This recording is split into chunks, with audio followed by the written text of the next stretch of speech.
Bonjour, bonjour les amis sur Facebook et sur YouTube.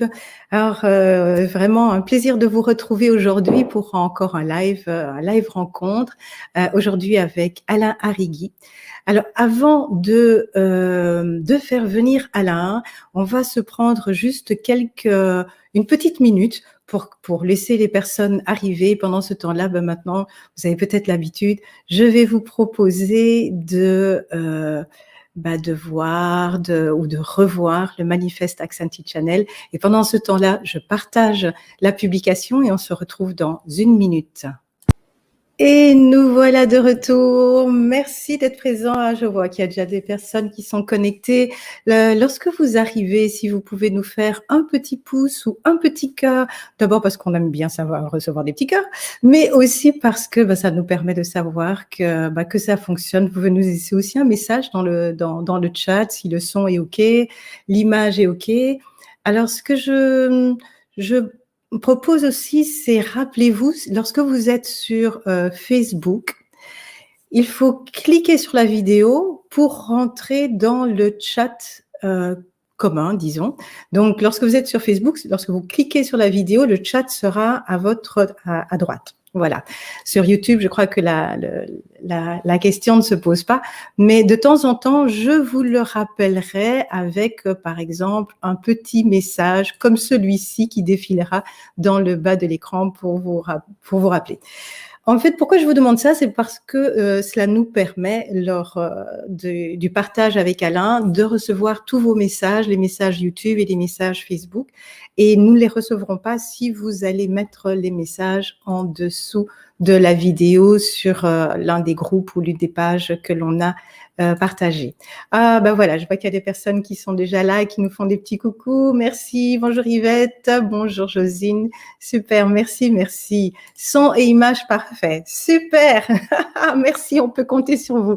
On forme une équipe, hein, rappelez-vous, nous sommes une équipe aujourd'hui.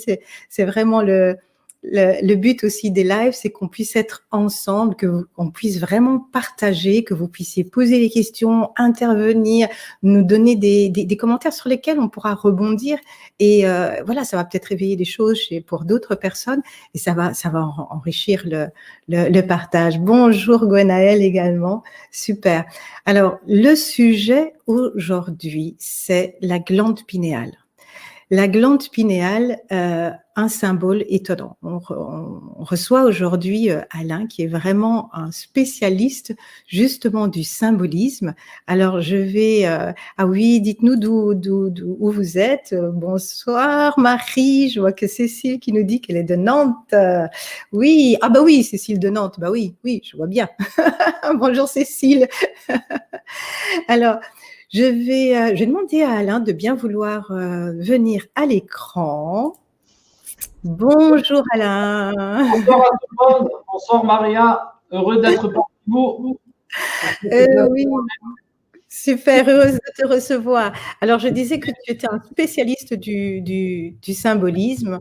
On va voir comment ce symbole de la glande pinéale, on le retrouve dans différentes civilisations, à différentes époques, ce qui est quand même aussi peut-être étonnant. Bonsoir Catherine des Alpes, oui. Alors,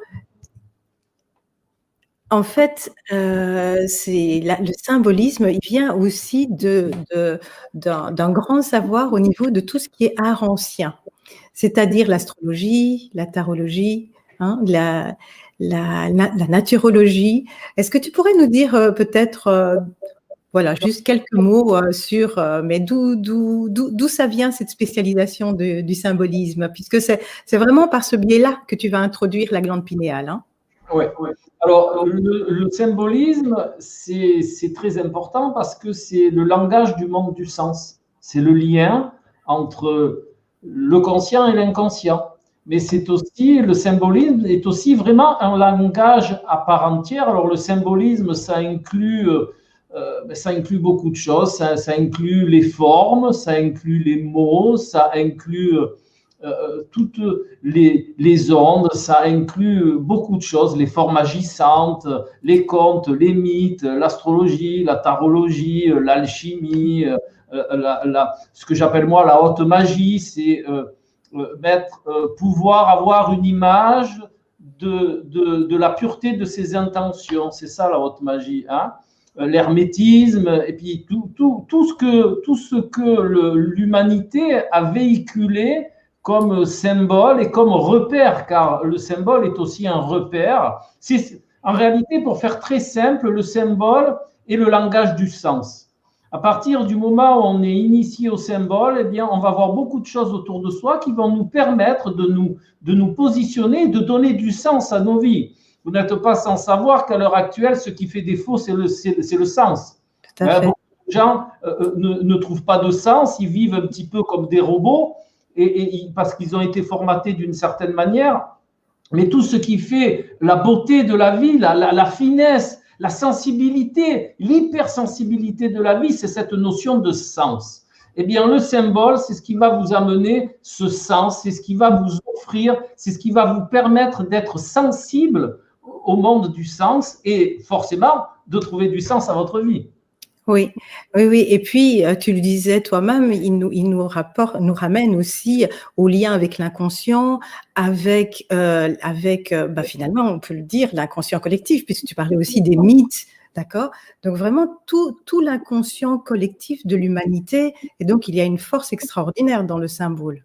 Mais le symbole est justement cette double possibilité de se connecter à son inconscient personnel qui est défini par exemple en astrologie par la Lune et à l'inconscient collectif qui est défini par un autre symbole qui est Neptune. Vous voyez, c'est déjà très connu il y a très longtemps. Il faut savoir que l'astrologie, par exemple, on trouve des traces d'astrologie chez les Sumériens, chez les Sumo-Babyloniens, et ça date à peu près de 2000 à 3000 ans avant Jésus-Christ. Donc, et en même temps que la pomme de pin, justement, qui est la glande pinéale, le thème de ce soir. Et donc, vous voyez, c'est très ancien et ça se véhicule pour diverses raisons dont nous allons partager ce soir et qui est vraiment très, très, très intéressant, mais aussi qui va donner du sens à toute cette compréhension. D'accord. Alors justement, pour parler donc de la glande pinéale, et depuis quand on retrouve ce symbole dans différentes représentations. Alors, tu m'as envoyé quelques images. Tu me diras comment ce que tu voudrais que je fasse apparaître à l'écran. Ouais. Donc, il y a cette magnifique image du Vatican, je vois aussi. Je peux peut-être. Alors, ce qu'on peut faire, c'est partir de l'époque babylonienne, sumérienne. Hein, Oui. ce dieu qui tient dans la main une pomme de pain, parce que pinéal, ça vient de pomme de pain. Hein. Pain, oui, tout à pinéal, fait. pain. Hein, c'est pas un hasard que l'on parle de pomme de pain. Hein, c'est parce que pinéal, ça vient de pomme de pain. Oui. Alors, tu m'as donné une image là du voilà, c'est une image, c'est une tablette d'argile. Enfin, c'est une sculpture sur tablette où elle est toute marron et il y a un dieu qui a une pomme de pain à la main. Ah, je n'ai pas celle-là. Moi, j'ai celle du Vatican, j'ai celle dorée. Voilà, tu peux mettre celle du Vatican, tu peux mettre celle du bâton d'Osiris, tu peux mettre celle… Voilà, il y a celle du bâton d'Osiris. On va peut-être déjà voir là, dans les mythes qui nous viennent de l'Égypte. Cette image-ci. Voilà, vous voyez déjà qu'il y a une pomme de pain donc, et les deux serpents de la connaissance. Hein. Donc, vous avez cette notion d'époque qui date d'avant Jésus-Christ. Donc, vous voyez, cette connaissance, elle est empirique, elle est très ancienne, et vous retrouvez la même chose, et vous verrez, Maria va vous mettre l'image, et vous retrouvez la même chose à notre époque, dans la cour du Vatican, où la plus grosse statue du Vatican, la plus grosse, hein, c'est la plus grosse, la plus imposante statue du Vatican, c'est une pomme de pain. Ils auraient pu mettre diverses choses, et ils ont mis une pomme de pain. ça appelle, vous voyez, c'est quand même fantastique. Vous le retrouvez en Égypte et même avant chez les Babyloniens. Vous retrouvez ça dans la cour du Vatican et toujours en rapport avec les dieux, bien entendu. Hein, il ne faut pas oublier ce paramètre-là. Et c'est vrai que peu de monde se pose la question, tiens, pourquoi y a-t-il une pomme de pain dans la cour du Vatican? C'est pas les statues c'est pas l'idée de statue qu'ils auraient pu mettre qui manque, hein, ils ont mis une pomme de pain. Voilà. Eh bien, parce que de tout temps, la pomme de pain, et vous le retrouvez aussi chez la Vierge Noire, vous voyez, le petit, il a une pomme de pain dans la main, et toujours dans ce sens mystique, hein, et ça interpelle quand même si on n'est pas tourné vers cette orientation-là, quand on voit tout ça l'un derrière l'autre, ça interpelle vraiment. On se dit, ben, sur tant de millénaires, on retrouve le même symbole pour les mêmes choses et toute, on va dire, toute notion différente. Hein. L'Égypte est différente du Vatican, c'est différent des Babyloniens, et on retrouve quand même un symbole unique. Moi, je trouve que déjà ça, c'est merveilleux. Voilà. Je ne sais pas ce que vous en pensez, mais il y a quelques dizaines d'années, quand j'ai perçu ça, je me suis dit, mais c'est faramineux. Et pourtant, c'est pas tellement évoqué. On parle, ben oui, très peu de gens se posent la question, tiens, pourquoi il y a cette statue au milieu du Vatican? Bon, ben, elle est là, voilà, c'est très bien. Eh bien non, c'est très bien qu'elle soit là, mais on devrait quand même se poser la question et ça devrait interpeller. Voilà. Eh bien, comme ça interpelle certaines personnes quand même, c'est grâce à ça qu'on va pouvoir un petit peu se donner une idée de la présence d'une pomme de pain tout au fil de ces millénaires. Eh bien, la présence, elle est simple, c'est que la pomme de pain est apparentée à la glande pinéale, que l'on pourra voir aussi avec l'œil d'Horus, comparée à une coupe du cerveau. Eh bien, quand vous regardez une coupe du cerveau avec l'œil d'Horus, eh bien là, il n'y a plus de doute. C'est vraiment, c'est vraiment marquant, quoi. Voilà, c'est étonnant, hein? Oui, oui. Voilà, c'est énorme, je dirais. Voilà. Quand on sait qu'en plus, l'œil d'Horus est ce qui permet de voir l'invisible, hein, eh bien, il y a, et que dans tout ce qui est véhiculé du point de vue mystique, on vous dit que la glande pinéale, c'est ce qui va vous permettre de vous connecter justement aux énergies subtiles, celles qui sont non palpables. Eh bien, on retrouve la similitude de compréhension entre l'Égypte antique et cette notion mystique de la glande pinéale. Alors, si vous mettez tout ça bout à bout entre ce symbole de la pomme de pain que vous retrouvez durant des millénaires, vous retrouvez là-devant, devant ce fait accompli, eh bien, vous dites qu'il y a quand même quelque chose à comprendre. Voilà, il y a quand même quelque chose, ça doit éveiller quand même quelque chose en nous. Ah, c'est quand même faramineux. Oui, voilà. Alors qu'aujourd'hui, on nous parle surtout de la glande pinéale sur un plan, je dirais, neurophysiologique. On parle de ça, de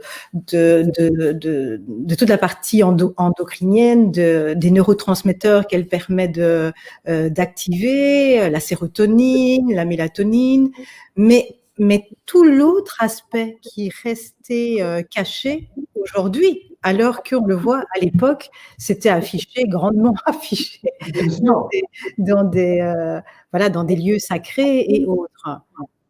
Bien entendu. Alors, je ne vais pas vous parler du côté physiologique, car ça fait partie des cycles circadiens. C'est le cycle circadien, le cycle jour-nuit avec mélatonine au coucher du soleil, et puis cortisol le matin au lever pour vous booster un peu, voilà. Et tout ce rôle. Alors, ça ne fait pas que ça, mais quand même, je vais me permettre de vous parler d'une petite chose sur la composante physiologique de la glande pinéale quand même. Hein. Je pense que c'est. Quelques mots là-dessus, oui. Voilà. Ouais. C'est important pour pouvoir positionner un petit peu les choses après. Voilà. Donc, il faut savoir que la glande pinéale, hormis tout ce qui est véhiculé, elle produit aussi un neurotransmetteur qui s'appelle le diméthyltryptamine, que l'on appelle, parce qu'on ne peut pas prononcer ça toutes les 5 minutes, donc que l'on appelle vulgairement, c'est son diminutif, la DMT. Il faut savoir que la DMT est une substance psychotrope, psychédélique, et dans une certaine mesure hallucinogène. Voilà. Oui, c'est celle qui donne accès aux visions, en fait. Voilà. Tout à fait.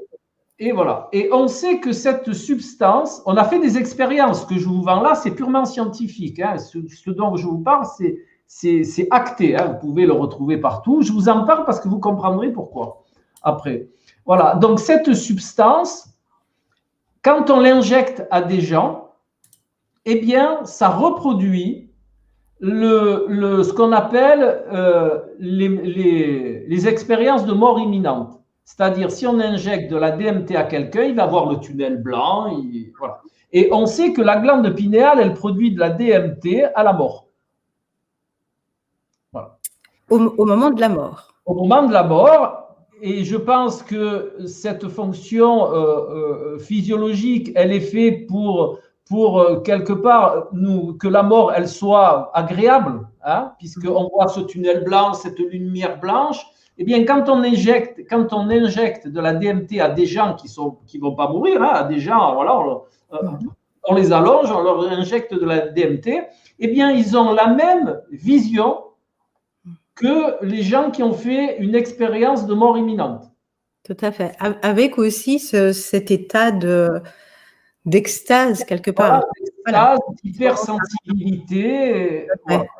Donc, il y a dans cette glande pinéale quelque chose d'étonnant quand même. Et quand on sait que certaines voies de compréhension vous indiquent par certaines respirations, par certaines compréhensions, qui vont vous faire fabriquer, hors de ces moments-là, de la DMT qui va vous permettre de faire des voyages astraux, par exemple.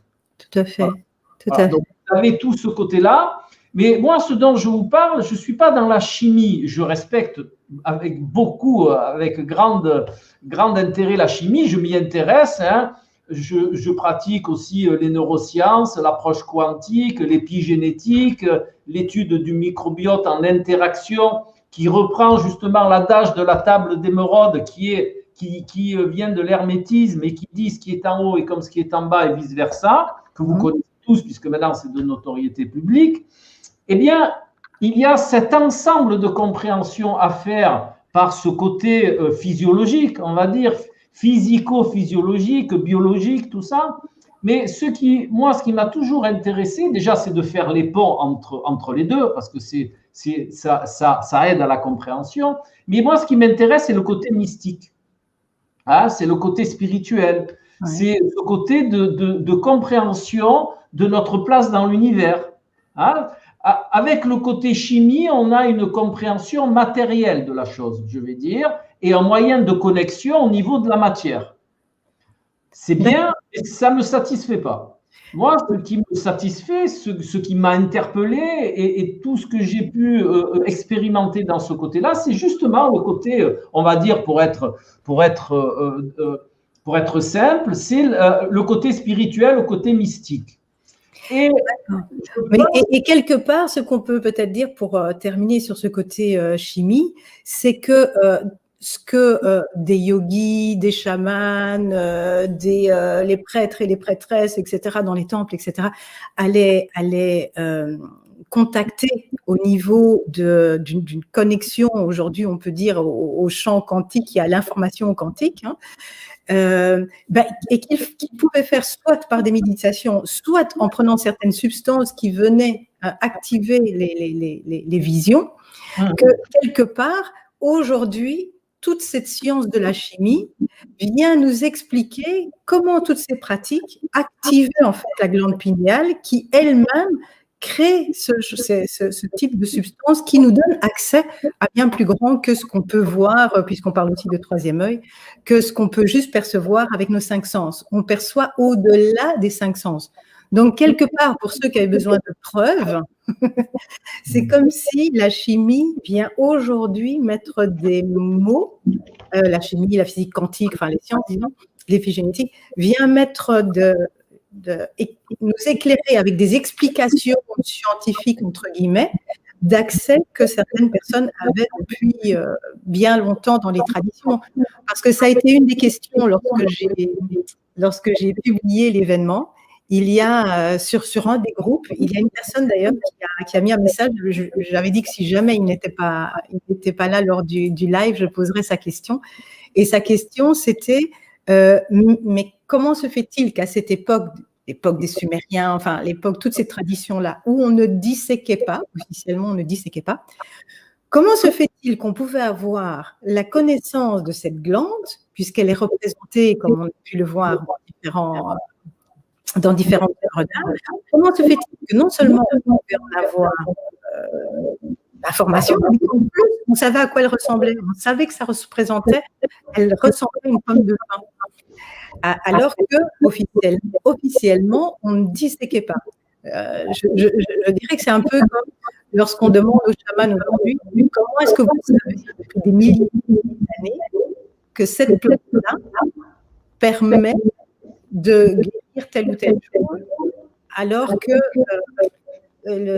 la médecine l'a découvert que des milliers d'années plus tard, quoi. Donc, voilà, la chimie, quelque part, nous aide aujourd'hui à prouver scientifiquement des connaissances millénaires. Oui, c'est acquises comment? Alors, il faut savoir déjà en préambule qu'il n'y a pas de hasard.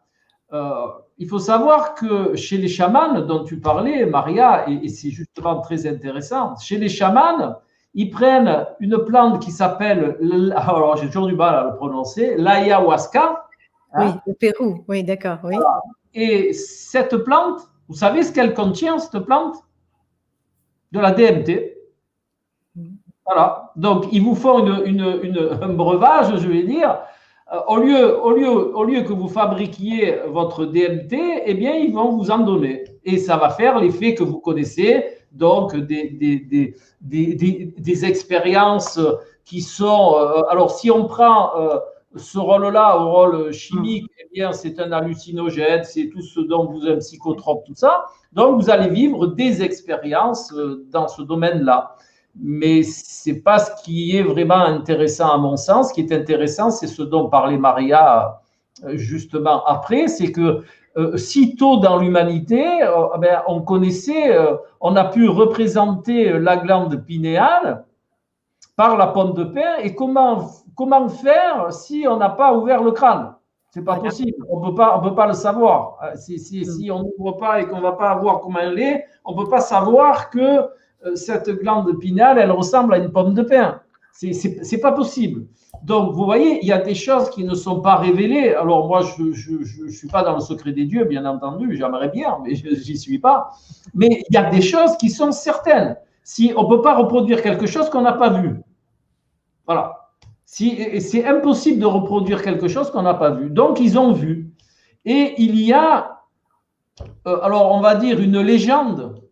Il y a une légende à l'époque mésopotamienne, entre Babylone, sumérienne, qui dit qu'il y a des dieux, donc des extraterrestres qui sont descendus sur Terre, qui ont fait des manipulations génétiques et qui ont permis à l'humain d'évoluer. Voilà. Et c'est en réalité, ça serait une des explications du chaînon manquant.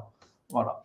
Et de ce fait, eh bien, ils avaient la connaissance, justement, de la glande pinéale, et cette connaissance, elle a été véhiculée par tout ce qui a suivi, c'est-à-dire toutes les représentations des dieux.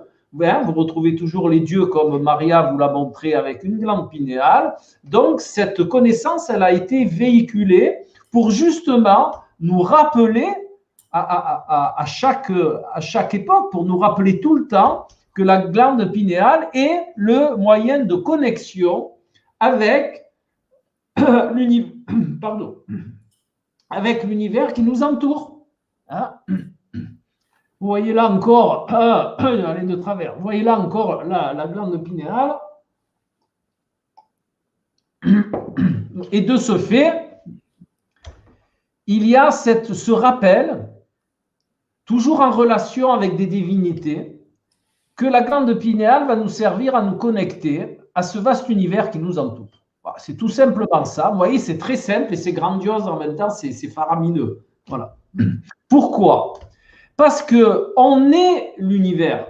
Vous savez, dans toutes les voies de compréhension, on va vous dire, et ça va arriver à cette compréhension-là, c'est toujours l'entièreté, le grand tout, et on fait partie de l'univers.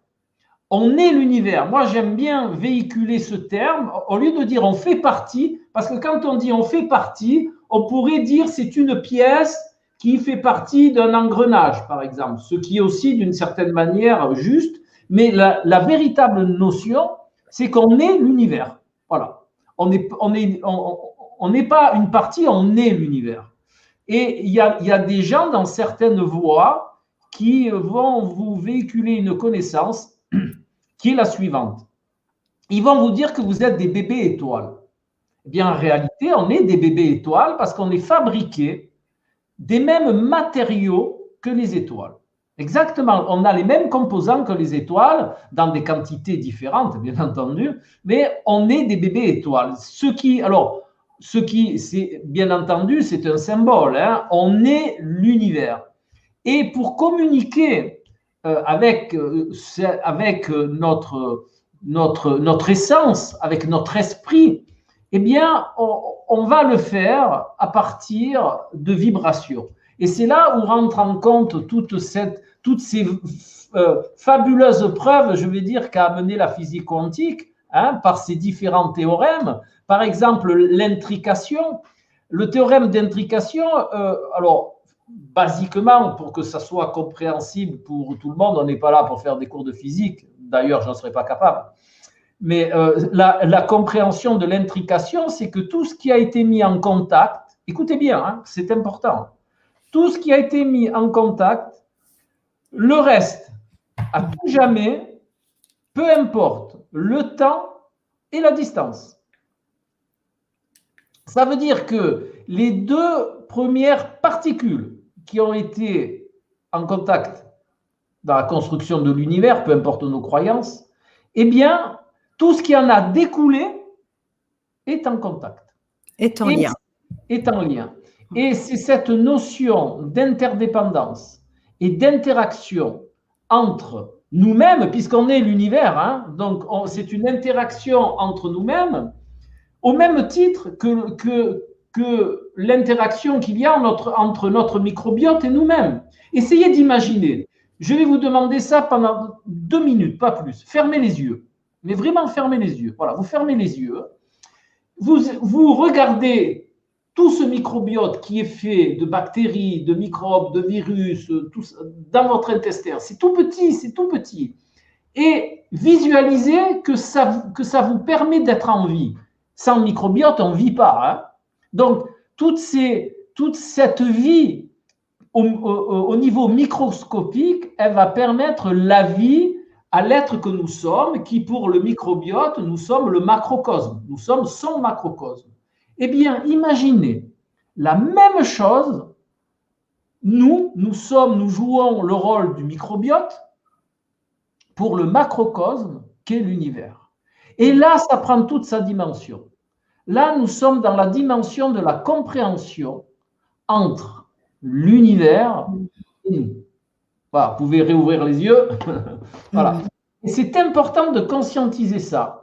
Et pour avoir un langage, je veux dire un langage, une connexion, parce qu'en réalité, c'est vraiment dans ce sens-là qu'il faut le prendre, c'est dans le sens de connexion, eh bien, ça se fait par la glande pinéale. Et pour preuve, Il y a des choses qui sont très peu véhiculées sur la glande pinéale parce que, eh bien, on estime que c'est pas important. Eh bien, moi, je vais quand même vous en faire part parce que je suis sûr que ça va éveiller des choses en vous.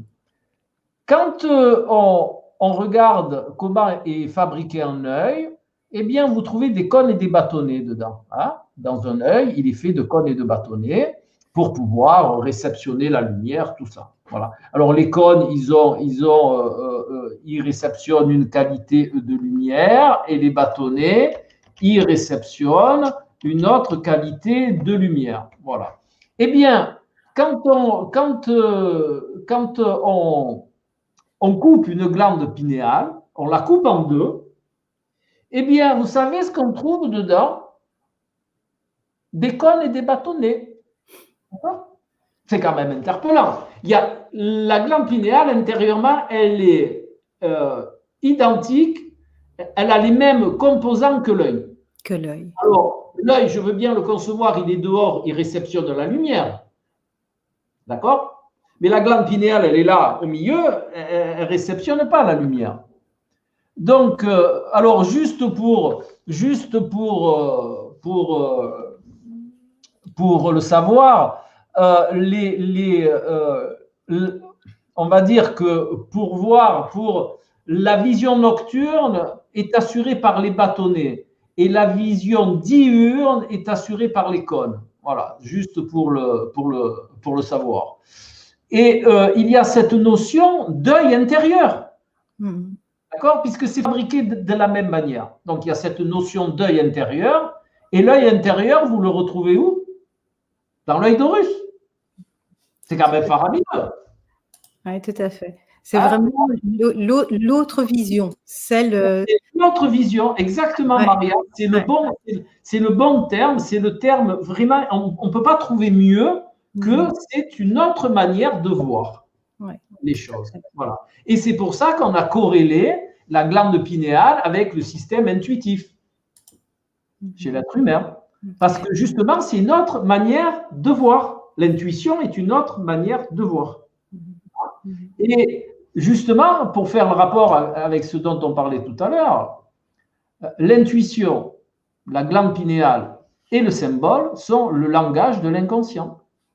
D'accord? Le symbole va vous éveiller, ça vous l'avez tous vécu, le symbole va vous éveiller à une perception qui va éveiller en vous une intuition. Ça ne va pas éveiller, normalement le symbole, il n'éveille pas une analyse avec le cerveau analytique. Le symbole, il va vous faire ressentir quelque chose à l'intérieur. Voilà. C'est de cette manière-là où ça fonctionne. Alors, je sais, certaines fois, on me dit, oui, mais moi, quand je vois un symbole, je pense. Oui, c'est parce qu'on est très formaté à se servir de notre cerveau analytique en première intention. Donc, vous voyez un symbole, vous allez dire, ah voilà, le symbole, il y a une herbe ici, il y a un rond ici, il y a un machin là. Mais quand vous êtes un peu initié au symbole, ça n'existe plus. Vous allez voir un symbole, ça va faire pouf. Il va y avoir une montée vibratoire et vous allez savoir ce que le symbole va vous révéler. Moi, je fais des initiations depuis des années au symbole. Quand les gens ils arrivent pour s'initier et quand ils s'en vont, ils me disent tous la même chose. Ils me disent, mais j'aurais jamais cru ça. J'aurais jamais pensé ça. Parce qu'en première intention, vous leur montrez une croix, un cercle, un carré, vous leur montrez un bro, vous leur montrez la lune et le soleil. Ils vont commencer à disséquer avec ce que j'appelle moi le petit mental. Et quand ils partent, vous leur montrez un machin, et bien, par rapport à un ensemble, de suite, ils vont vous dire, ben voilà, le soleil représente ça. Ils n'analysent plus, ils ne le voient presque plus, le soleil, ils le sentent à la fin. Ils le sentent, oui, tout à fait. C'est tellement dans l'hypersensibilité qu'ils le sentent, le soleil, ou la lune, ou ce que vous voulez. Hein. Mais comme tu dis, ça devient une hypersensibilité, une sensibilité qui est vraiment au-delà des 5 sens habituels. C'est une sensibilité qui nous amène peut-être à d'autres fréquences. La glande pinéale, elle nous permet vraiment de capter des fréquences qui sont bien plus élevées, beaucoup plus rapides, les fréquences quantiques en fait. Et donc, du coup, on rentre dans ce macrocosme où là, du coup, on a accès a un champ d'information bien plus grand que uniquement la forme que l'on voit du symbole, quoi, ou de l'intuition en question, quoi. Il y a une autre image, un autre symbole qui est aussi intéressant à conscientiser. La glande pinéale serait quelque part comme un poste de radio. Oui. C'est-à-dire, on tourne le bouton et on va capter les vibrations qui sont autour de nous. Eh bien, notre glande pinéale, elle va nous permettre de capter certaines vibrations qui nous sont appropriées, qui nous sont adaptées. On ne peut pas tout capter, sans ça, on aurait. C'est pas une glande pinéale qu'il faut, c'est des camions entiers. Vous voyez ce que je veux dire? Il faut se concevoir, il faut vraiment concevoir que notre glande pinéale serait un petit peu notre système radio, notre émetteur radio. Hein? Et quand on ressent et qu'on est dans notre voie d'éveil, eh bien notre glande pinéale, elle va se connecter aux énergies dont on a besoin. Alors, bien entendu, elle le fait de manière innée. Mais par contre, comme on n'y fait plus attention, et vous avez sans doute entendu ça ou vécu ça, des fois, quand vous avez des intuitions ou des choses qui vous arrivent comme ça, vous ne savez pas d'où ça vient, vous dites « Ah, mais attends, mais ça vient d'où? J'étais en train de penser à ça, il me vient ça devant les yeux ou j'ai ressenti ça. » Qu'est-ce qu'on fait dans ces cas-là? Hop, on met de côté, on dit « Bon, ben voilà », et puis on repart dans notre petit mental ou dans ce que l'on était en train de faire. Eh bien, c'est parce qu'on est formaté d'une certaine manière qu'on ne prête plus vraiment attention à tout ce monde-là. Et moi, dans tous les arts anciens, ils servent à ça en réalité. Les arts anciens, ils vous aident à comprendre quel est votre genre de connexion et à quoi vous avez besoin de vous connecter. Voilà. Et quand on étudie un thème astral, par exemple, ou qu'on étudie, alors je parle de tarot, mais tarot initiatique, pas la mancie, hein, eh bien, on acquiert on va dire les connaissances nécessaires afin de mieux comprendre tout ce monde de connexion. Hein, c'est à cela que ça sert. Et on va récupérer du sens. Et plus on récupère du sens, et plus on va être sensible à ces connexions, et plus on va être sensible à ce qu'elles véhiculent. Hein. Il ne faut pas oublier que la physique quantique, elle prouve, on le savait déjà depuis bien longtemps, quand vous prenez les écrits anciens où on vous parle, où on vous dit gentiment le verbe des créateurs, et quand la physique quantique, elle vous dit attention que tout ce que vous émettez, eh bien, est une énergie, et cette énergie, elle va créer, mais ça, on le savait, il y a déjà quelques millénaires en arrière, hein, c'est pas nouveau. Hein. Alors maintenant, on le prouve, c'est certain, que là, quand je vous parle, ce n'est pas des mots que j'envoie, hein, entendons-nous bien, ce sont des vibrations. Ces vibrations, elles vont être récupérées par la petite toile de tambour là, que vous avez dans l'oreille, elle va transmettre au cerveau et ça va être transformé en mots. Mais il faut bien savoir que tout est vibration et que tout ce que l'on fait est vibratoire. Et même, on peut même encore aller plus loin.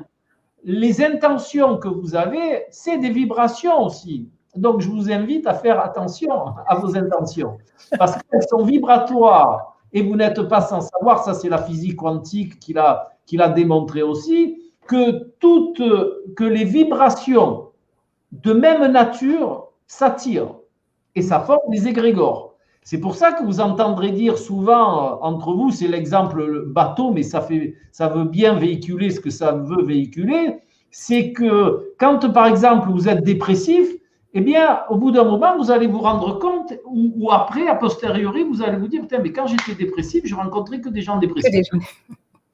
C'est normal. Les énergies de même nature s'attirent.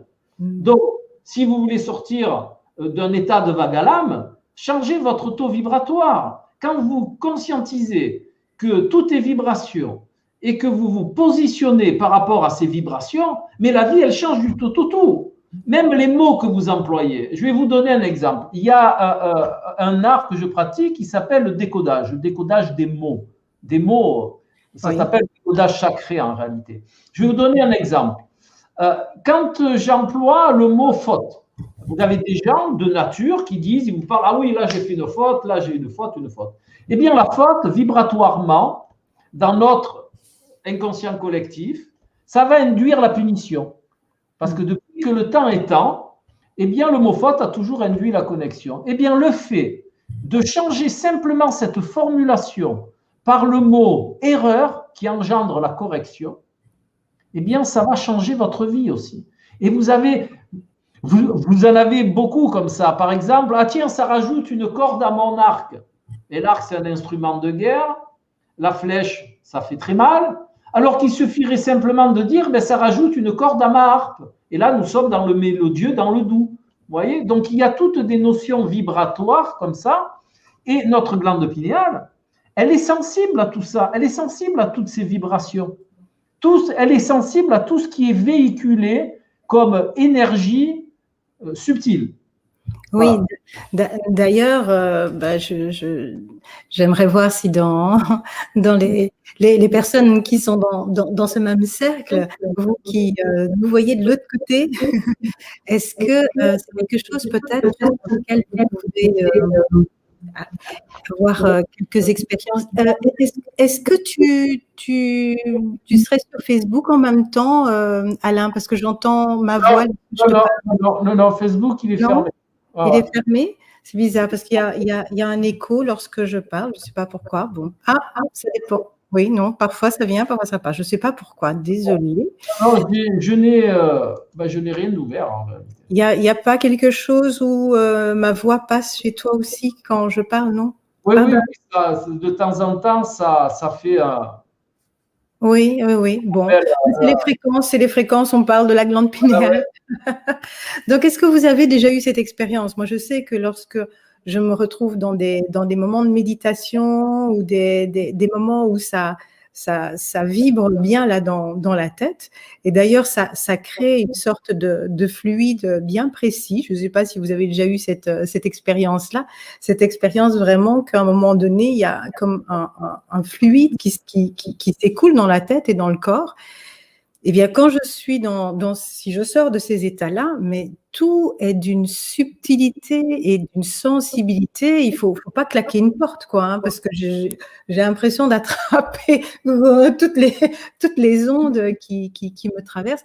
Donc, on devient effectivement hyper sensible, mais dans ce sens de capter beaucoup plus, en fait. Capter vraiment des fréquences qui d'habitude, c'est comme si elles ne nous atteignent pas. Mais là, tout est grand ouvert et on capte la moindre chose qui passe, on la capte, quoi. Donc, cette glande vient vraiment, c'est comme un satellite, quoi. On pourrait dire quelque part que c'est comme une parabole. Oui. Voilà. Alors, oui, tout à fait. Tout à fait. Si vous avez des expériences de ce type-là, vous n'hésitez pas à partager parce que ça me permettra de voir que c'est tout à fait normal, que ça fait partie de ce que l'humain lui-même porte, ce qu'il peut créer, sa capacité de contacter tout l'univers. J'aimais bien cette méditation que tu nous as fait faire au départ, ce petit temps là où on est ce microbiote par rapport à tout l'univers. Et c'est tous les humains l'ont. Vous n'avez pas besoin d'aller chercher des choses à l'extérieur de vous, ça se trouve à l'intérieur, quoi. Mais de toute façon, quand on va un peu dans ces compréhensions-là, vous apercevrez très vite que tout vient de l'intérieur et rien ne vient de l'extérieur. L'extérieur n'est juste que le miroir, que le renvoi de ce que l'on est à l'intérieur. Voilà. Donc, partant de ce principe, s'il y a quoi que ce soit, c'est à l'intérieur qu'il faut aller voir. Hein. C'est pas dehors, enfin, c'est pas à l'extérieur, hein, comme on l'a si bien dit. Maintenant, c'est vrai que depuis qu'on est tout petit et depuis des générations, on nous apprend à vivre dans la matière. C'est vrai. Alors qu'avant, il y a des millénaires en arrière, on vous apprenait plutôt, il y avait un meilleur équilibre entre la vie, on va employer le mot actuel, la vie spirituelle et la vie dans la matière. Et dans notre monde actuellement, on privilégie la matière.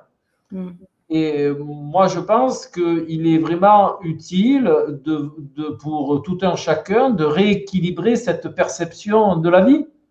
Hein, il y a trop on va dire, de synchronicité, comme disait Jung, pour que nous ne soyons qu'un amas de cellules qui grandit et qui s'en va après. Hein, on est plus que ça. Maintenant, il y a de plus en plus d'expériences qui montrent qu'il y a plus que cela, même chez les animaux, même dans le règne minéral. Chaque règne a une expérimentation à faire. Et c'est ce qui est important. Et tout ça n'est faisable, n'est réalisable que si on se sert de son côté, je vais dire de son côté pinéal. Alors je vais le faire dans le symbolisme parce que c'est mon truc, mais si on se sert du côté lunaire, hein, soleil, lune, conscient, inconscient. Et il n'y a pas que du soleil ou il n'y a pas que de la lune. La journée, elle est faite des deux, la complétude. Bien, moi, ce que je vous invite à faire, c'est à œuvrer sur votre glande pinéale de manière à devenir dans l'entièreté de vous-même déjà, et vous aurez accès à l'entièreté qui vous entoure. Puisque rappelez-vous ce dont je vous ai parlé, les énergies de même nature s'attirent. Donc, à partir du moment où vous serez vibratoirement complet, eh bien, vous pourrez avoir accès à la vibration de la complétude qui est le tout de l'univers et dont nous sommes l'univers. Donc, on ne réintégrerait en réalité que soi-même. C'est ça le beau symbole, c'est ça la belle image. C'est en se réintégrant soi-même, on va réintégrer ce que l'on est. En réalité, on est l'univers. C'est ça qui est formidable, je pense. Oui, et on ne s'en sent que beaucoup mieux. Hein? Sans sens, c'est pas. On est toujours dans la même notion. C'est-à-dire de retrouver le sens. Et le sens, c'est la direction, mais c'est aussi le monde de la subtilité. C'est dans cette voie-là que la glande pinéale, par l'intermédiaire du symbole et par le langage de l'inconscient, va vous permettre de vous diriger. Et c'est ça qui est phénoménal. Enfin, à mon sens, c'est ça qui est phénoménal. Peu importe l'outil que vous allez employer, que ce soit l'astro, le tarot, le symbolisme dans son ensemble. Moi, j'ai des gens qui viennent de se former ce qu'on appelle au symbolisme général. Eh bien, c'est formidable parce que à partir de là, ils vont pouvoir avoir accès à tous les outils. Voilà. Et mais tout est symbole en réalité. Si vous vous mettez dans votre côté pinéal, vous allez fermer les yeux. Comme ça, vous allez juste un petit peu laisser aller tout votre système pinéal intuitif et vous allez vous dire, ah ben oui, ça, et puis ça. Vous allez commencer à voir ce qu'on appelle un œil intérieur aguerri. Voilà. Et ça va vous amener dans un monde de compréhension et dans un monde de sens. Hein? Ne dit-on pas que la glande pinéale, elle n'est pas vraiment là, mais si on fait le trajet, elle n'est pas loin. C'est le troisième œil. C'est la possibilité de voir ce que l'on ne voit pas avec nos sens dédiés à la matière. On a un côté matière, on a un côté énergie subtile, et on se sert beaucoup des sens qui sont attribués au côté matière. Mais il y a un sens aussi au côté subtil. Intuition, donc tout ça issu de la glande pinéale, et c'est ces deux voies-là qu'il est utile de rendre synergiques et d'en faire une complétude. Et à partir de là, toutes les portes de l'éveil vous sont ouvertes. Après, vous aurez accès à la sagesse, vous aurez accès à la sérénité, vous aurez accès à la connaissance véhiculée par tous les symboles, parce que la sagesse, elle se véhicule par le symbole et non pas par la réflexion. La réflexion, ça s'appelle de la philosophie, et la sagesse, c'est autre chose. La sagesse, elle est véhiculée par le symbole. Hein? La philosophie, c'est ni plus ni moins que de travailler sur les idées. Bon, c'est bien, c'est très honorable, je ne dénigre pas, au contraire, moi je suis en partie philosophe, mais il y a aussi l'autre côté. Ce que j'essaye de véhiculer, c'est que prenez aussi l'autre côté. Ne soyez pas unisens. Il faut être dans l'acte toujours. Essayez, si vous voulez vraiment, je vais employer ça comme ça, vous régaler dans la vie, il faut être dans la complétude, le plus possible. Et pour cela, il y a vraiment, pour que se servir vraiment de manière optimum de sa glande pinéale, il y a 3 principes à mettre en place. Pour que la glande pinéale, elle ouvre Vous savez, comme un parapluie radar. Vous voyez un parapluie radar, c'est un parapluie à l'envers. Et ça s'ouvre, c'est une corolle qui s'ouvre, et il y en a qui sont immenses. Eh bien, c'est ce que je vous propose. Ouvrez votre parapluie intuitif, hein, de cette réception des ondes subtiles, et œuvrez sur ces 3 principes. Le premier principe, pour vraiment être dans la complétude, c'est servez-vous du symbolisme pour entrer dans la connaissance de soi. Sans la connaissance de soi, on ne fait rien. Parce qu'on va poser que des actes inadaptés. Le deuxième principe, c'est la cohérence. Si vous voulez avancer, faire quoi que ce soit à partir du monde subtil, il faut être cohérent. Vous n'avez jamais vu l'univers faire quelque chose qui va engendrer autre chose que ce qu'il a voulu faire. Ça n'existe pas dans l'univers. L'univers, il y a un principe et elle suit ce principe. Dans la nature, c'est exactement pareil.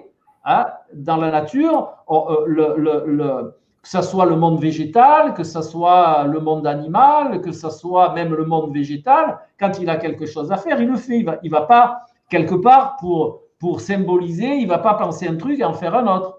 Hein? Voilà.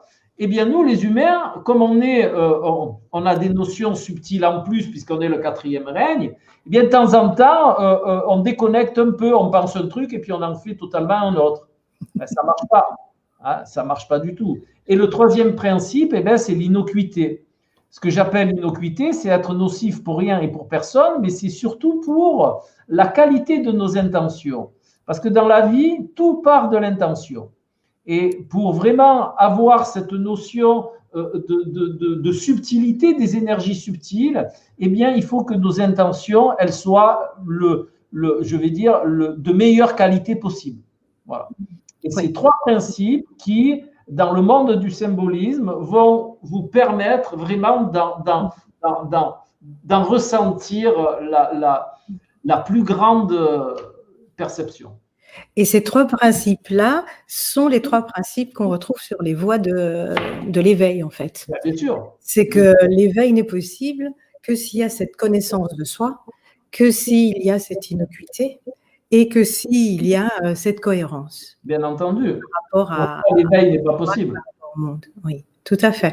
Et ce sont les mêmes principes que l'on va retrouver dans tout travail qui demande une certaine éthique aussi. Je veux dire, au niveau, nous, on le reprend dans un PESRA, au niveau des thérapies, de la relation d'aide, que en fait, l'intervenant doit pouvoir être en contact et toujours se reposer les questions ici, là, à l'intérieur, sur ces 3 points-là.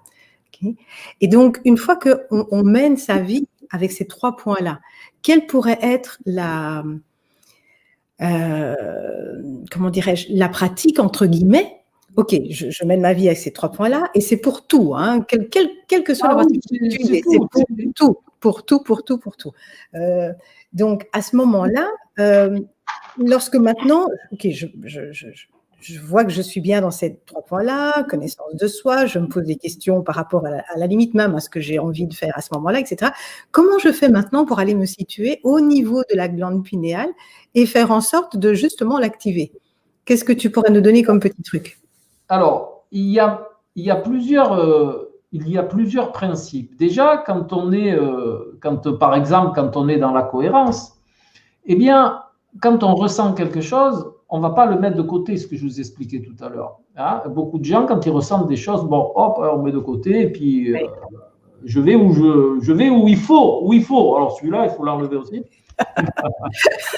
Voilà, je me rappelle quelque chose. Voilà. Oui. Donc, la cohérence, ça va nous permettre d'avoir accès, déjà, on peut dire que c'est la porte d'entrée. Hein, c'est la porte d'entrée à tout ce phénomène-là. Hein. Je ressens quelque chose, je vais dans le sens que je ressens. Ça, c'est cohérent. Et plutôt que de faire ça et de s'éloigner, on se laisse, on va dans le sens de, parce que parfois, comme c'est pas agréable, le premier réflexe humain, c'est ça. Et en fait, la cohérence, elle est comprise dans le sens de, eh bien, telle chose, parce que, en fait, lorsque ça va s'ouvrir au niveau de la glande, parce que, en fait, ça s'ouvre pas tout seul là. Quand ça s'ouvre là, c'est parce qu'il y a des ouvertures ailleurs aussi. Donc, ce qui va se passer, c'est que on a un afflux de, voilà, On a un afflux d'énergie, hein. un afflux d'énergie et on n'est pas habitué à ça. Donc, le premier réflexe, c'est de on va fermer par rapport à cette intensité. Alors que la proposition, elle est justement non de continuer à ouvrir et à se donner à cette énergie, laisser cette énergie faire ce qu'elle a à faire. Et c'est ça, être cohérent. C'est comme un surfeur, il va suivre la vague, il va pas contre la vague. C'est comme un skieur, il va pas dans le sens opposé de la pente. Non, il suit la pente. Donc, il faut se donner dans le mouvement. Donc, au moment où il va y avoir cette montée d'énergie, il faut laisser l'énergie plonger dedans et la laisser nous mener. Alors qu'en général, ce qu'on va faire, c'est ça. Alors, moi, je peux vous donner un petit exercice à faire pour vous préparer à ces afflux d'énergie. C'est ce que j'appelle, alors ça m'est personnel, c'est ce que j'emploie pour moi depuis des dizaines d'années, j'appelle ça la méditation réception. Réception. Réception. Vous mettez en réception. Voilà. Se mettre en réception, c'est quoi? C'est se mettre dans un endroit où on se sent bien, où vibratoirement on se sent bien. C'est pas n'importe où, c'est vraiment dans un endroit où on le sent, hein, ou simplement, mais on le sent du fait qu'on se sent bien. Voilà. Vous mettez pas trop de lumière, parce que c'est la glande pinéale, hein, forcément. Donc, très peu de lumière. C'est pas la peine d'être au garde à vous comme ça, comme certains vous disent, avoir le dos bien droit, parce qu'au bout de 5 minutes, vous allez avoir mal partout.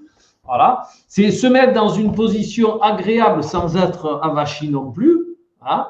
Agréable. Il faut que, vous savez qu'en réalité, chez l'être humain, on véhicule un principe, moi, qui m'a toujours. Après, quand j'ai compris, hein, avant, j'étais comme tout le monde. Et qui m'interpelle toujours, c'est que, comment dire, pour être beau, il faut souffrir. Pour être ci, il faut souffrir. Pour faire ça, il faut travailler. Pour que ça soit bien, il faut que ça soit dur. Ça, peut-être au niveau musculaire, au niveau du sport, peut-être. Et encore, quand on a mal, c'est qu'on s'est mal entraîné, en plus. Mais bon, voilà. Non, on doit être bien. On doit être bien installé. Ça doit être agréable. L'ambiance doit être agréable. Cette légère pénombre, elle doit nous relaxer sans nous avachir. Et contrairement à la méditation qui est très véhiculée en Occident, il n'y a pas de but. Vous savez, l'occidental, et ça, j'ai été beaucoup en Orient, donc j'ai pu faire la relation. En Occident, l'occidental, il a toujours besoin d'un but, parce qu'on vous apprend ça dès l'école, qu'il faut un but. Vous faites ça, mais il faut un but. On ne peut pas faire ça pour faire ça. Non, il faut faire ça pour un but. Voilà. Alors ça, déjà, on va essayer de le mettre de côté. Hein, et vraiment, on va se mettre dans cet état. C'est un état, dans cet état de réception. Alors, c'est sûr, c'est comme tout. Vous allez avoir la machine à laver qui va continuer à tourner, elle va essorer tout ça. Et puis, quand elle a fini son programme, la machine à laver, c'est là où vous allez commencer à recevoir. Parce que dans les méditations, on vous parle beaucoup d'émettre. Non, la méditation, comme ils font là-bas, c'est de la réception. C'est vous vous mettez en réception de l'univers. Et il y a un principe que j'aime chez eux et que j'ai gardé. C'est le principe que, en réalité, ça va toujours du haut vers le bas et jamais de la matière vers le subtil. Après, quand on a spiritualisé la matière, si on veut, il y a ce phénomène du 8 ou du Léniscat que vous retrouvez dans la numérologie sacrée. La numérologie sacrée, c'est vraiment un bonheur. Je vous rassure, c'est vraiment un bonheur. Vous prenez le symbole du 8. Vous prenez un stylo. Vous mettez votre pointe de stylo sur le 8, où vous voulez dans le 8. Eh bien, vous tournerez indéfiniment. Et le 8 est le symbole simplement de la libre circulation des énergies. Quand on est dans cette... Et vous voyez que les deux boules, on va appeler ça les deux boucles du 8, normalement, si vous prenez un 8, les deux boucles, elles sont identiques. Voilà. Voilà, elles sont identiques. Donc, il y a cette libre circulation entre la matière. La matière, elle est donc, puisque l'énergie vient d'en haut, la matière, elle est donc spiritualisée. Et là, on est dans une libre circulation. Mais on n'en est pas encore là. Enfin, moi, du moins, j'en suis pas encore là. Ça, c'est sûr. Donc, je me mets en réception. puisque tout vient du haut, je me mets en réception de manière à m'habituer à recevoir. Et c'est un exercice qui est hautement bien fait pour s'habituer à la réception de tout ce que l'on va ressentir. Bon. Et il y a on va dire, il y a un autre principe aussi, c'est que ça va nous permettre de nous habituer justement à ces flots d'énergie. De les apprivoiser, en fait. Voilà, de les apprivoiser. De ne plus avoir peur. Tout à fait. Voilà, ne plus avoir peur. Oui, Parce que la peur, vous savez très bien que la peur, elle n'est pas du tout adaptée à l'éveil. Hein. Vous savez, il y a 3 principes contraires qu'il faut savoir. Et je vais vous les donner parce que des fois, quand on perçoit les principes contraires, on comprend mieux les principes adaptés. Les principes contraires, c'est quoi? L'ignorance, la peur, et donc l'involution. Si vous voulez sortir de là, il faut aller dans la connaissance, qui va annihiler la peur et qui va être évolutive. Et si vous revenez au symbolisme, le symbolisme du soleil, c'est quoi? C'est la lumière. Et la lumière, c'est quoi? C'est la connaissance. Donc, qu'est-ce que c'est? Il faut bien savoir que le soleil est associé à l'élément feu et que l'élément feu, c'est l'énergie spirituelle dans sa plus pure, comment je veux dire ça? Dans sa vitalité la plus forte. Voilà. Et si vous voulez entrer dans le monde, vraiment, dans l'énergie spirituelle symbolisée par le feu, il faut aller dans la lumière qui est égale à la connaissance. Et qu'est-ce que c'est qui annihile la peur? En annihilant l'ignorance par la connaissance, on va annihiler la peur, puisque la peur est issue de l'ignorance. De l'inconnu et de l'ignorance. Voilà, vous voyez un petit peu la schématique? Eh bien, tout ça, ça va nous ouvrir à ça. Moi, je trouve que c'est phénoménal. Phénoménal. Voilà. Voilà, donc, vous voyez, il y a tout ce concept-là, et cet apprentissage de la méditation-réception, eh bien, ça va vous permettre beaucoup de choses. Et quand vous allez vivre vraiment ces connexions subtiles, grâce à votre glande pinéale, eh bien, vous n'aurez plus peur. Et le fait de ne plus avoir peur, vous allez, je vais employer un mot que vous avez entendu des millions de fois, mais qui là prend tout son sens, c'est vous allez pouvoir accueillir tout ça. En réalité, vous allez ni plus ni moins qu'accueillir ce que vous êtes, puisque vous êtes l'univers. Vous allez vous accueillir, vous, à votre sens le plus holistique ou le plus global, employez le terme qui vous plaira le plus. C'est ça qui est phénoménal. Et en réalité, de réintégrer le tout, vous allez faire évoluer l'ensemble. Au départ, on évolue à titre individuel. Après, on cherche la connexion pour mettre justement l'éveil que nous avons, dans lequel nous sommes, au niveau de la globalité. Au niveau de la globalité déjà du règne humain, puisque chaque éveil d'un être va attirer l'énergie similaire, donc ça va faire un égrégore. Cet égrégore, eh bien, il va aller dans l'univers et il va permettre l'éveil de l'ensemble de l'univers.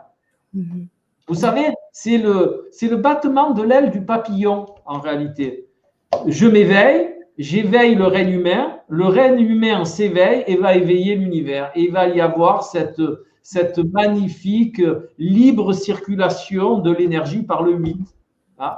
Et je vais même vous dire autre chose, et ça va vous faire tilt, symboliquement parlant, et puis énergétiquement parlant. Vous voyez un 6, il a la boucle en bas. Vous voyez un 9, il a la boucle en haut. Si vous unissez le 6 et le 9, ça fait un 8. La création à partir de la matière et la création à partir de l'énergie subtile. Et le but, c'est de les rassembler pour faire un 8 et avoir une libre circulation de l'énergie. Et après, on va pouvoir vivre le 9 dans son sens vraiment holistique.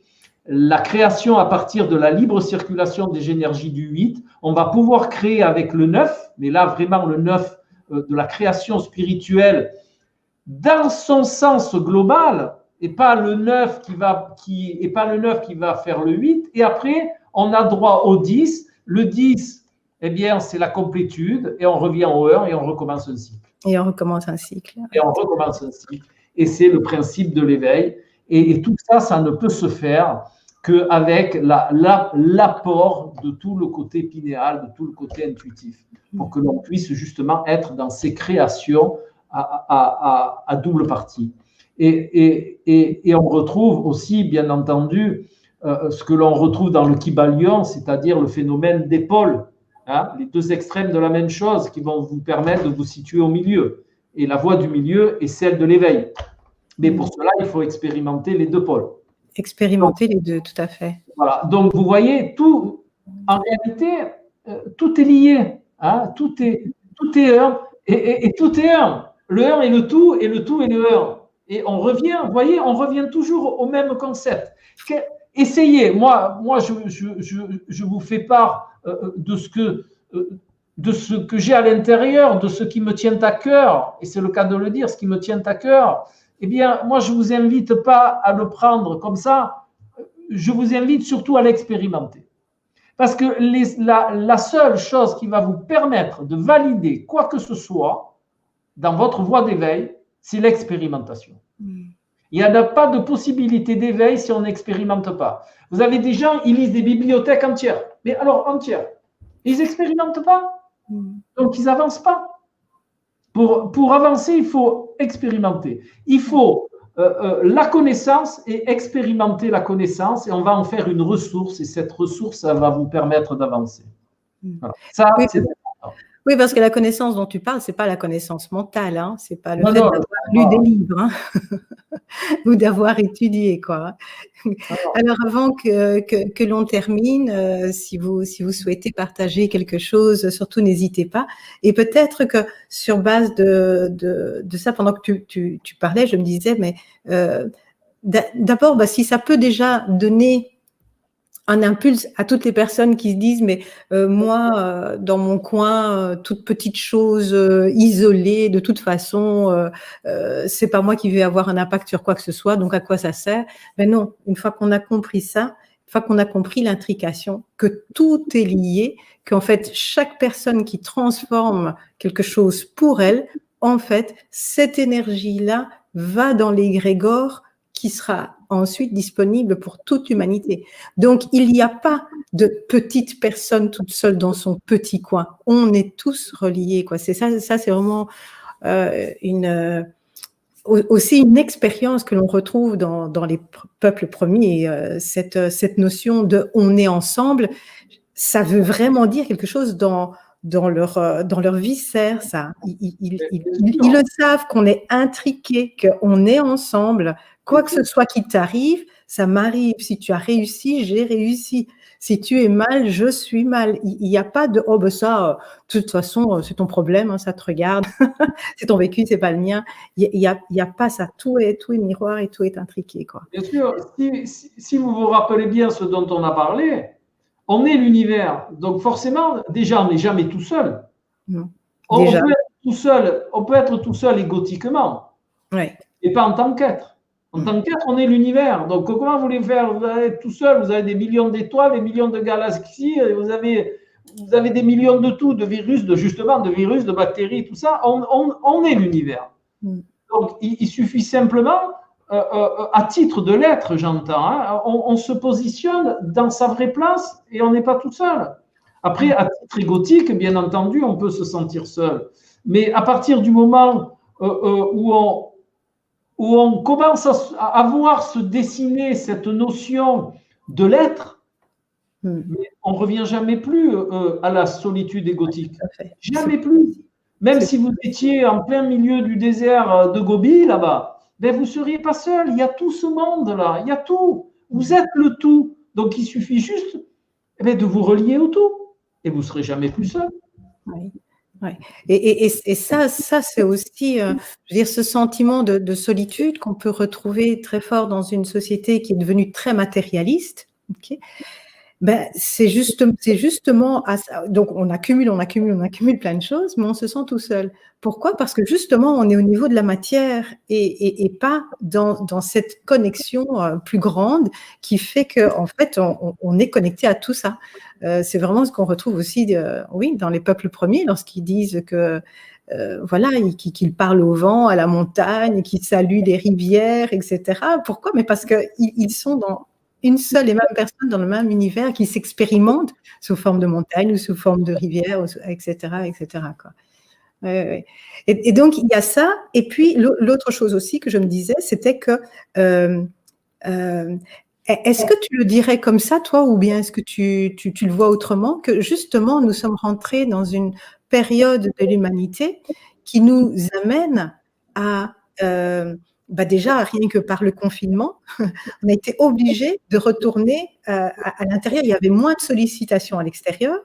Donc, du coup, il y avait cette possibilité de revenir à l'intérieur et d'aller sentir ce microcosme qui nous ramène au macrocosme et aussi de nous couper de toutes les choses sur lesquelles justement on s'attache à l'extérieur, que ce soit une personne, que ce soit des objets, que ce soit une activité, etc. Donc tout ce faire, cette agitation à l'extérieur qui se coupait, nous permettait en fait, en revenant à l'intérieur, de pouvoir contacter et de sentir qu'on fait partie de quelque chose de bien plus grand et de plus contacter l'être que la personnalité. Est-ce que tu as l'impression, puisque cette expérience a été collective au niveau vraiment mondial, que quelque part, il y a quelque chose qui nous pousse maintenant à rencontrer le monde, à être en relation à partir de sens qui sont autres que ceux de la matérialité? Ben, bien sûr, de toute manière, ce qui arrive n'arrive jamais par hasard. Hein. Il ne faut pas rêver. Hein. Le hasard, vous savez, il y a un vieil adage que j'aime bien, c'est qu'on dénomme par le hasard les choses qu'on ne comprend pas. Tout simplement. Oui. Mais ce n'est pas parce qu'on ne les comprend pas qu'elles n'existent pas. Hein. Ça, c'est une vue matérielle de la chose. Hein. Voilà. Mais je suis. Alors, ceci, comme je dis d'habitude, hein, je ne détiens aucune vérité, ceci n'engage que moi, mais on a des facultés de perception et d'émission. Là, je parle d'émission, de pouvoir être en connexion, ce avec quoi on a envie d'être en connexion aussi. Hein. Je vois que Caroline nous dit « C'est plus facile de se sentir connecté au tout dans le désert de Gobi que dans le centre-ville. » Qu'est-ce que tu pourrais dire à ça? Alors, moi, je répondrais à ça que quand vraiment. Alors là, je parle pour moi. Moi, je peux me connecter au tout où que je sois. Hein. Dans un concert de rock, où vous voulez. Hein. Ça, alors, j'ai aucun problème là-dessus. À partir du moment où on le sent dans ses tripes, où on a vraiment conscientisé au fond de ses tripes qu'on est le tout, vous pouvez le rejoindre à tout moment. Voilà. Après, c'est sûr qu'il y a des contextes qui sont plus faciles. Dans le désert de Gobi, c'est sûr, il n'y a pas la voiture qui va passer, il n'y a pas le truc, il n'y a pas le machin, on n'a pas d'horaire. Ça facilite, on va dire. Mais quand on a vraiment acté ça dans ses tripes, vous pouvez le faire où vous voulez. Hein. Il n'y a aucun problème. Hein. Oui. De toute façon, on est le tout. Donc, il suffit de se connecter à soi, je vais vous dire, hein, sans plus. Hein. D'accord? Partant du principe où on est le tout, où on a vraiment acté au fond de soi que l'on est le tout, eh bien, en se tournant vers soi, on est dans le tout. Voilà. Le tout, ça veut dire. Alors, c'est vrai que ce mot est employé assez souvent et je vais quand même vous en donner ma définition pour qu'on comprenne tous la même chose. Hein, parce que des fois, on emploie des mots, on n'a pas au préalable, comme on dit, étalonné le mot, et chacun va penser par rapport à la définition qu'il a de cette notion. Voilà. Moi, quand je parle du tout, c'est de la conscience universelle dont je parle. Hein. Hein, la conscience cette force de création, ce qu'on appelle l'univers, c'est vraiment cette conscience universelle et qui est le tout. Hein. Qui est le tout, qui est partout et qui est indéfinissable et qui n'est pas palpable, d'accord? C'est cette conscience universelle, c'est cette force qui est nous et que nous sommes. Hein, et qui a comme rôle de venir booster un peu la matière pour la faire évoluer. Hein, c'est pour ça qu'on a un corps matière, c'est pour agir au niveau de la matière. Sans ça, on serait comme d'autres, des êtres d'énergie uniquement qui vont agir sur l'énergie en interaction avec l'énergie. Nous, on est le 4e règne, on est le règne qui finissons le règne de la matière, et on est l'intermédiaire entre les mondes subtils et le monde de la matière. D'accord ? Et c'est ça qui est important de conscientiser. C'est pour ça qu'on a les deux côtés. On a le côté glande pinéale, tout ça, et on a le côté matière pour pouvoir interagir dans la matière, c'est-à-dire interagir avec l'énergie au niveau de la matière. Sans ça, on serait ou que matière ou que énergie. Oui. Mais le règne humain, il a cette spécificité-là d'être le lien symbole, entre guillemets, hein, le symbole c'est le lien, eh bien, on est le lien entre ce monde des énergies et ce monde de la matière. Oui, oui, et c'est vraiment comme tu dis, on est le règne qui termine,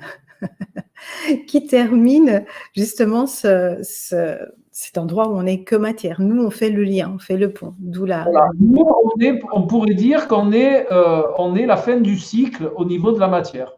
Le règne humain est le dernier étage du cycle au niveau de la matière. Oui. Voilà. Alors, je vois qu'il y a une question là de Cécile qui nous dit: est-ce que la prise, oui, on a vu pas mal d'articles qui parlaient de ça, est-ce que la prise de température automatique sur le front que l'on voit dans les aéroports, tu sais, avec cet appareil là, qui ressemble à un pistolet, ou autre lieu, peut abîmer la glande pinéale? Alors, il y a beaucoup de choses qui peuvent impacter la glande pinéale. Hein. Ça, la prise de température sur les aéroports, à moins que vous preniez l'avion toutes les 10 minutes, mais voilà, c'est moins impactant que votre alimentation de tous les jours, hein, entre guillemets. Voilà. Alors, souvent, on va chercher des trucs qui sont très, on va dire, très ponctuels.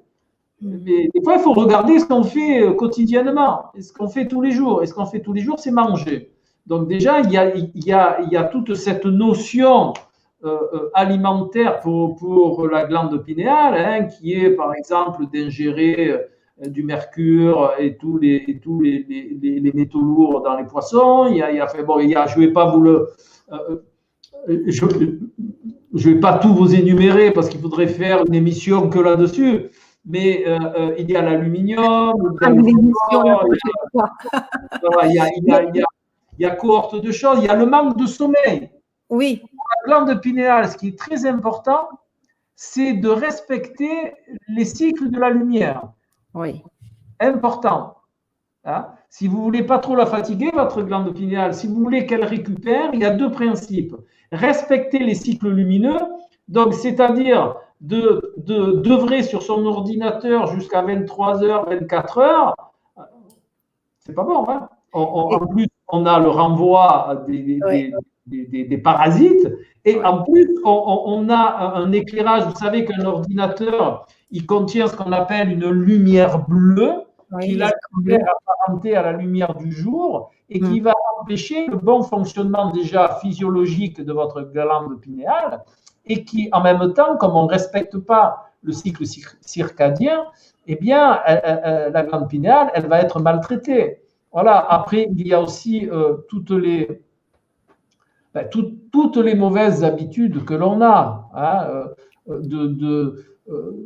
alors, c'est pas pour tout le monde, mais en France, on est les champions du monde. Hein, c'est-à-dire tous les anxiolytiques, tous les déstressants de quelque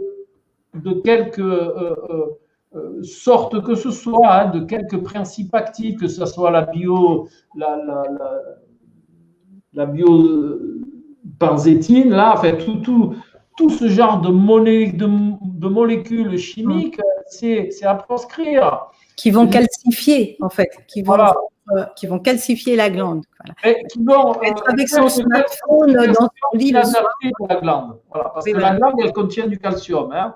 C'est ça. Voilà, il ne faut pas tout confondre. Il y a le calcium, on va dire, qui est inné de la glande, et il y a cette calcification qu'on va augmenter par les mauvaises habitudes. Voilà. Et après, il y a tout le côté que l'on rabâche, mais que c'est bizarre parce que quand on passe à table, on l'oublie tout le temps. C'est tout le côté perturbateur endocrinien. Il y en a de plus en plus dans l'alimentation. Et perturbateur endocrinien. La glande pinéale est une glande endocrine. Tout à fait. Il ne faut pas l'oublier. Voilà. Et autre chose, il y a aussi tout ce qui est véhiculé par l'eau. N'oubliez pas, l'eau a une mémoire au cas où. C'est vrai qu'on devrait le marquer. Moi, je serai au gouvernement, je ferai mettre devant les éviers, l'eau a une mémoire, n'oubliez pas. Voilà. Et tout ce qui est contenu dans l'eau qui est inacceptable, eh bien, vous n'oubliez pas qu'on est fait à peu près de 85% d'eau, donc je vous laisse faire, plus la mémoire de l'eau, plus la mémoire vibratoire, parce que la mémoire de l'eau, elle est vibratoire aussi. Hein, voilà, donc je pourrais vous en citer encore quelques-uns de vraiment étonnants. Et voilà, et donc il faut, vous savez, je vous le dis avec beaucoup de bienveillance, vraiment, prenez conscience qu'on est matière et énergie en même temps. Et il est vraiment utile de prendre soin avec beaucoup d'amour des deux côtés. Des deux côtés, parce que les deux côtés, ils ont une fonction différente et surtout synergique. Synergique, ça veut dire avancer en même temps, chacun dans sa spécificité. Quand on a compris ça, eh bien déjà aussi on se positionne différemment et notre glande pinéale, elle sourit. C'est une image, c'est un symbole, mais elle sourit. Voilà. C'est vraiment important de conscientiser cet ensemble. Et comme le dit souvent Maria, tout est ensemble. Il n'y a rien de séparé. Je pense que c'est aussi ce que la pensée profonde de Maria, c'est vraiment que rien n'est séparé. Et moi, j'adhère totalement à cette perception des choses. Rien n'est séparé. Rien. Et déjà, on avance dans l'éveil quand on acte ça au fond de soi. Tout à fait, tout à fait. Mais écoute, merci beaucoup Alain pour cette méditation de réception, être dans la réceptivité. Et c'est parce que nous sommes dans la réceptivité qu'alors effectivement les choses s'ouvrent et qu'on peut accueillir, et qu'on peut recevoir. Et que, voilà. Et qu'on va avoir une influence sur le monde parce que nous sommes le monde. On devient créateur, co-créateur. Ouais, c'est vraiment ça. Merci beaucoup. Alors, je vous remercie, tout plein. Merci à toi et merci à vous tous et à vous toutes. Et comme on l'a expliqué, hein, la glande pinéale, elle fonctionne avec ce cycle circadien. Ça veut dire que dès que la lumière commence à baisser, en fait, c'est à ce moment-là que la glande pinéale, en fait, se met en mouvement par rapport à tout ce qu'elle, tous les élixirs et tout ce qu'elle est capable de sécréter. Donc, passer des heures sur son petit smartphone dans le lit le soir, c'est pas top. Alors, pour nous assurer qu'on va passer une bonne nuit, on va arrêter le live maintenant. Oui. Juste une petite chose, Maria, si tu permets, vraiment quelque chose d'important que j'ai expérimenté, que j'ai fait expérimenter à des dizaines de personnes. Oui. Essayez. Un jour, vous êtes sur une période de vacances. Vous prenez, allez, quelques jours, 4 jours, pas plus. Donnez-vous ça, offrez-vous ça. Prenez 4 jours et vivez vos journées par rapport à l'intensité lumineuse. Oui. C'est-à-dire, quand le soleil se couche, ben, vous fermez tout, vous mettez dans la pénombre. Et quand le soleil se lève, vous vous levez. Vous vivez au rythme, ce qu'on appelle au rythme solilunaire. Et vous allez voir. Je ne vous dis pas, expérimentez et vous allez être surpris. Oui, tout à fait. Et surprise. Oui, tout à fait. Et c'est des moments magiques quand on peut vivre ça comme ça dans les stages. On peut se permettre. Parfois, il faut couper pour ça. Donc, quand on est à l'étranger, en initiation ou autre, c'est vraiment ce qui se passe, quoi. C'est le soleil, c'est les rayons du soleil qui nous réveillent, quoi. Et on se lève avec les animaux de la nature. C'est juste magnifique. Eh bien, merci beaucoup. Merci Fridel, merci Marie, merci Yves, merci Caroline, Frédéric. Alors, certainement que je vais en oublier, mais en tout cas, merci d'avoir été là. Prenez bien soin de ce qui vous connecte au tout, cette glande pinéale qui est ce symbole du pain, mais aussi ce cristal, hein, ce côté cristallin. Nous sommes tout ça, c'est à l'intérieur de nous et on est ensemble. Hein. On va se rappeler de ça. On est ensemble. Alors, oui, oh là là, je vois que Caroline a une petite question toujours par rapport à ce travail de nuit parce qu'elle a travaillé pendant des années pendant la nuit. Donc, elle dit qu'au bout de 20 ans comme ça, la glande pinéale en a certainement pris un coup. Donc, oui, bien sûr. Mais bon, on peut toujours, hein, si c'est pendant 20 ans, après, on a arrêté. Donc, vous savez, il y a un autre adage, vraiment un beau symbole de compréhension que vous connaissez certainement, mais qu'il est utile de se rappeler. Ce que l'on a créé, on peut le décréer. Dans tous les sens, ça marche. Voilà. Donc, si vous avez passé 20 ans de nuit, moi, j'ai eu une carrière hospitalière aussi et j'ai vu des infirmières de nuit. Je les ai vues rentrer jeunes, je les ai vues quelques années plus tard avec un peu plus dans mon point parce que ce cycle, on va dire inadapté, eh bien, il y a beaucoup d'infirmières, de personnel de nuit en général qui, au fil des années, prennent du poids parce qu'ils ne mangent pas aux bonnes heures. Et avec le temps, eh bien, il y a et c'est une problématique qui fait partie aussi de la médecine du travail, hein, cette prise de poids des personnels de nuit. Voilà, pas tous, parce qu'il y a des génétiques aussi qui rentrent en jeu, mais la plupart, on va dire. Eh bien, pensez que ce qui a été fait dans un sens peut être fait dans l'autre, toujours. Voilà. Et ça, c'est magnifique de savoir ça. Et ça, on se sent déjà mieux. Voilà. Oui, tout à fait. On peut, il ne tient qu'à nous, quoi. Il ne tient qu'à nous. Exactement. Ok. Merci beaucoup, Émilie. Merci, Tsaka. Merci, Louis. On vous dit au revoir. À très bientôt. Il y aura d'autres lives cette semaine, normalement la semaine prochaine aussi, mais vous aurez un peu plus d'infos dans les publications.